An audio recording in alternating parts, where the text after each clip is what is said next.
Thanks for joining us, America. We are glad you are here. Open phones at 888-825-5225. Cameron in Nevada. Dave, I love the show. I'm a CPA. I'm consistently running into individuals who are dishonest in their business and finances, be it misrepresenting income to get a loan, misuse of granting funds, or hiding assets from creditors, etc. Can you spend a minute to educate your listeners on the importance of integrity in financial matters? I can. And, you know, you run into the same thing I see. It's like banks are evil and the IRS is evil, so if I can cheat them by lying, then that's okay. That's kind of the mindset that's out there a little bit. There's other issues as well, Cameron, but that's two of the big ones. And you know, what people fail to realize, and this is not philosophical, and this is not holier than thou or something, but what people fail to realize is that when you lie or you cheat or you misrepresent or you're dishonest in any dealing, it hurts you, really does. When it's all over, it hurts you more than it does them. Now, let me give you an example, okay? If I have a vendor that we are dealing with that says, hey, I need to be paid in cash because I don't run this on the books. I'm off the grid. So I'm not going to charge you sales tax, and I don't report this to the IRS for income tax. What that vendor is saying is, I am willing to lie to the state government, and I'm willing to lie to the federal government. And unless I'm stupid, what he's also saying is, I'm willing to lie and cheat you, too. And so what happens is that vendor doesn't get my business. Not because I refuse to, not just because I refuse to participate in him lying, but because if he will lie and cheat on his taxes, he will lie and cheat me. That's pretty simple. Oh, well, you know, I know people that are good people. They're not good people. Good people aren't liars. Good people don't just set out to steal. That's not good people. Now, I hate income taxes as bad as anybody you will ever talk to. I abhor our tax system. I think our government is completely out of control. And I think some of you that think it's awesome ought to have your butt kicked up around your neck and wear it like a collar. But in the middle of that, I'm not going to cheat and lie. But it has nothing to do with me endorsing the quality of our government or the quality of the money I'm spending, the results for the money I'm spending. It has to do with who I am, my integrity. And so I don't break the law.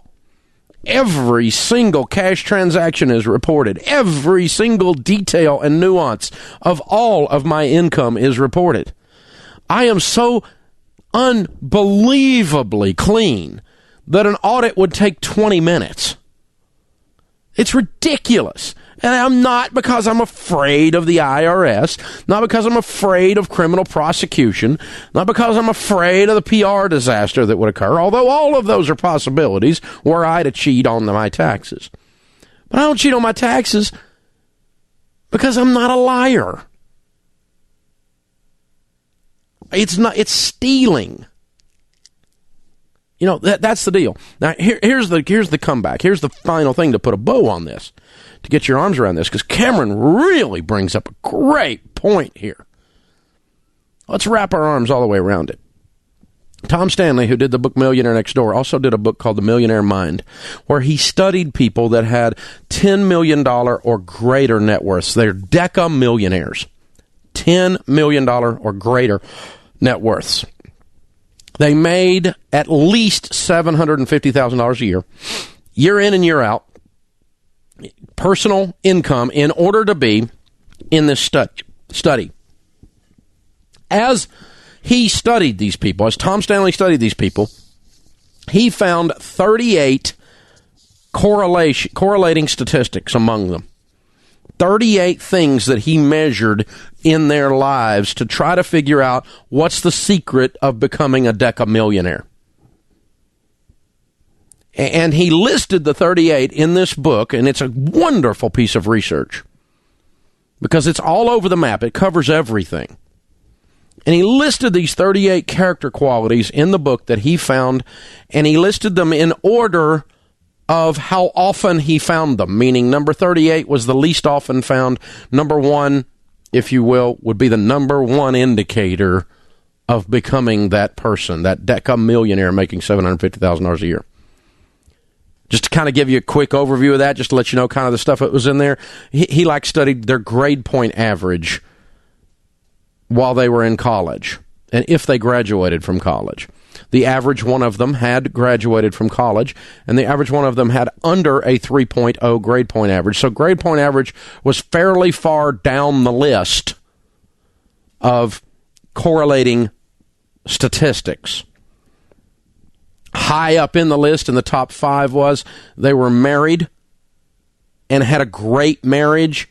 Vast majority had been married once and had a supportive, encouraging spouse. It's in the top 5 indicators of becoming a deca millionaire.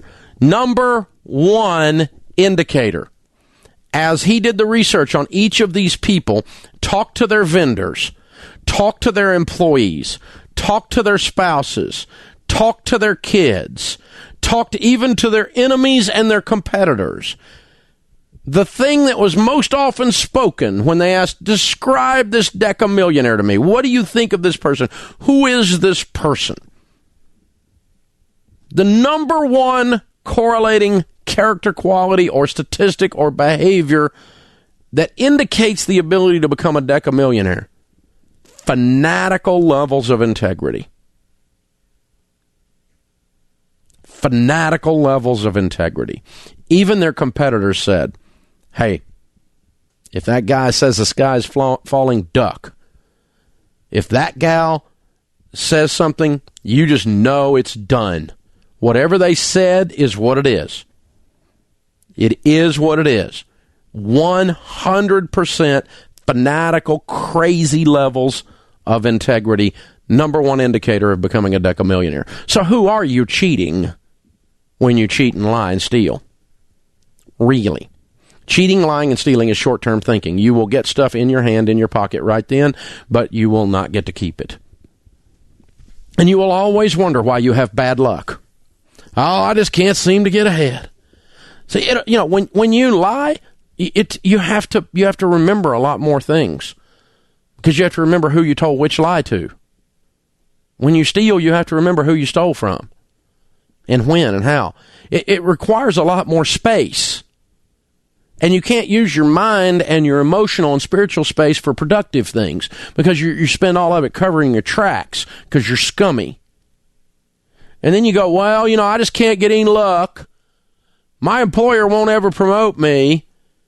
And you come in late every day, which makes you a thief, by the way. If they're paying you to be there and you're not there, you're stealing. And you're not working while you're not there, and you steal tools off the job. Oh, they're a big company. They can afford it. They don't even notice.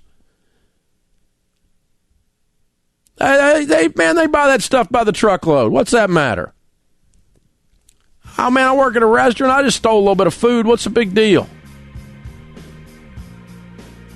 They probably will survive, but you're going to always be scratching your head and wondering why you're not prospering. You're going to always wonder, why can't I get ahead? Why does my life look like a country song? Because you're a freaking thief. That's why. That's a big deal that Cameron came up with here. This is a big deal. Yeah, you have to do what you say you were going to do. Not steal, not be dishonest, not be cheating, not be lying, not misrepresenting income. Just tell the freaking truth. It'll make you rich. How weird is that? This is the Dave Ramsey Show.